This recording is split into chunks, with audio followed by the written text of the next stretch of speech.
Online communities can be brutal places. Rumors grow legs. Stories get twisted. People become characters, villains, in narratives that have very little to do with reality. Today, we want to talk about someone who has been stuck inside one of those narratives for years. Tiffany, also known as mood poisoning. Tiffany is a familiar face in live stream chats. She participates in a few panel discussions where she feels comfortable and tries to stay neutral. But despite that, she's one of the most misunderstood and misrepresented people in her online circle. To understand the truth behind the rumors, we approached Tiffany privately. Not to expose her, not to interrogate her, but to give her a fair chance to tell her story in her own words. Tiffany agreed, and she allowed us to view portions of her documents and screenshots. Everything we discuss here today is based on information she willingly shared with us. And yes, we verified every piece she provided. What you'll see in this video is only part of what Tiffany has endured. Her story is much bigger, too big for a single video. And to avoid confusion, we're breaking her story into multiple videos. Today we're focusing on just one of the major rumors. The money story. Part 1, the money story. Did Tiffany steal money from an elderly person? The rumor. One of the loudest accusations online claims Tiffany stole money from an elderly person. This rumor has been repeated so often that many people believe it without ever checking the facts. But the truth, the documented truth, tells a very different story. Tiffany's actual criminal record. Tiffany showed us her real criminal record.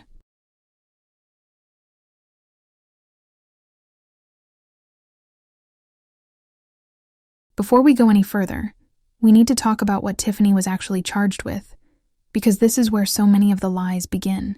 People online have repeated wild claims, things about violence, elders, felonies, and other things that simply aren't true. Tiffany's real charges were for theft of movable property under $2,500. These were Class A misdemeanors, the lowest level theft charges Wisconsin has.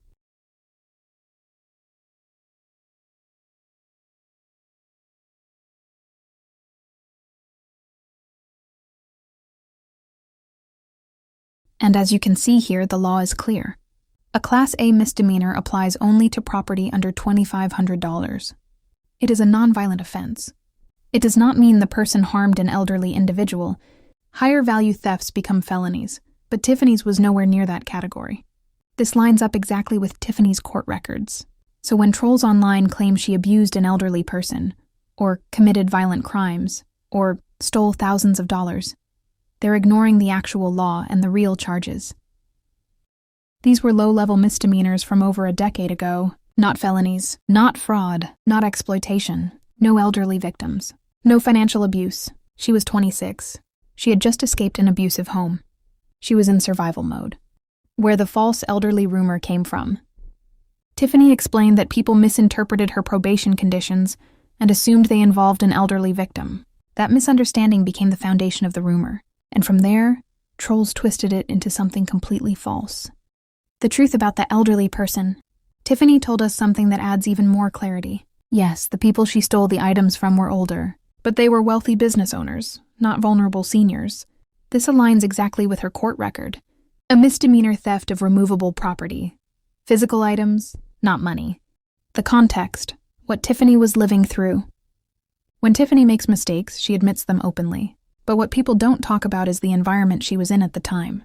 She was traumatized. She was alone. She was struggling financially and emotionally. This context matters not to excuse her actions, but to explain them honestly. The restitution and tax confusion. The numbers, $11,000 or $12,000, aren't theft. These sums come from restitution and tax complications, not criminal charges. These are civil debts, not crimes. None of it supports the claim that Tiffany stole money from an elderly victim.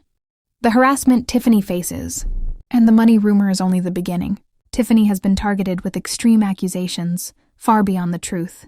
There is absolutely no factual basis for these claims. These are simply acts of cruelty, harassment designed to hurt her, and the truth being twisted. Why we're telling this story?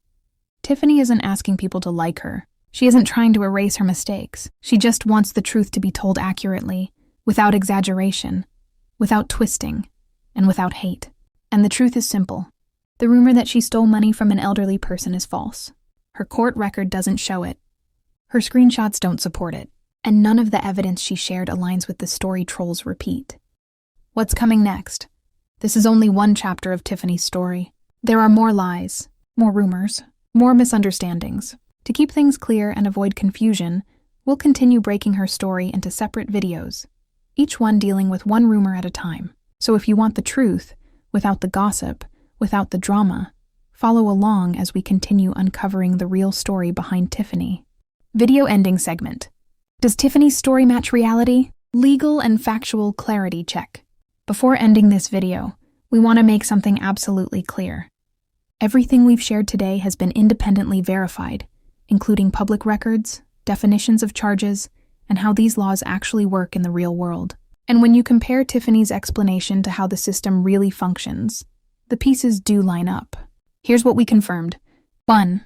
Her actual charge matches her explanation. Tiffany's court record lists misdemeanor theft of movable, removable property.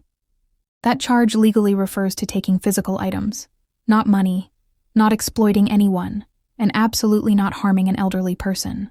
What she described, grabbing physical items during a chaotic period of her life, is entirely consistent with that charge.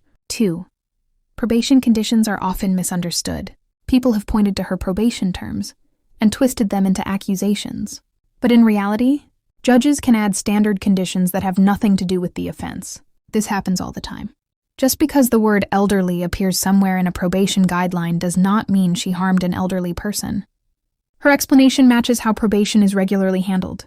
3. She would not be eligible for benefits if this were fraud.